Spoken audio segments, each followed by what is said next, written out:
Now, while the ties between military service and public service are historically pretty common, more often than not, those ties follow a pattern of individuals seeking public office after they retire from military service.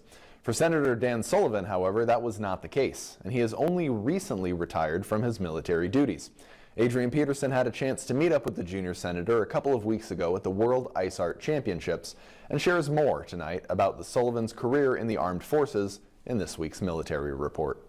My proudest title in my life, with the exception of husband and father, is United States Marine. Before holding an office in either the state of Alaska or the Congress of the United States, Dan Sullivan joined the Marine Corps. His service spanned from 1993 to 2024, officially retiring on February 1st. At my retirement ceremony, I had guys that I had deployed with, 25 years ago who came to that, and people that I served with overseas. While in the armed forces, Sullivan served in the infantry, reconnaissance, and intelligence, and he would eventually switch from active duty to the reserves while serving in public office. There was a recon unit that I was one of the officers in charge of that, an anti-terrorism unit. During his service, he was deployed around the globe, serving in Central Asia, the Horn of Africa, the Middle East, and the South China Sea. As to where it all began, Taiwan, ironically, for me, has kind of bookended my Marine Corps career. My first deployment as a Marine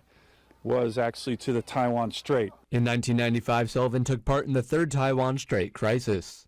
And it was when the Chinese Communist Party moved the Chinese military up to the Taiwan Strait.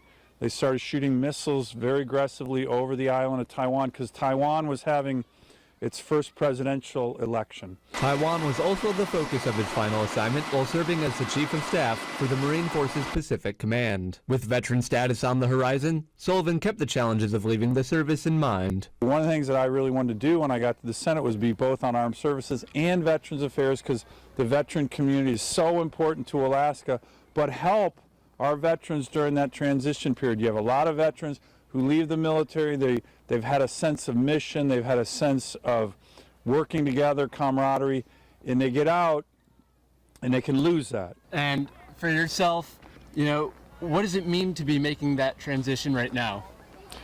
Well, like I said, I've spent a lot of time on active duty and in the reserves. My reserve duty, even as a U.S. Senator, was about 25, 26 days a year, so that's a lot of time. So I'll have an additional month on my hand each year to do things. I'm going to spend more time with my wife and kids, maybe do a little more hunting and fishing, but I'm going to miss it. It's bittersweet to me, and 30 years in the Marine Corps was a really important part of my life. This is Adrian Peterson reporting for News Center Fairbanks.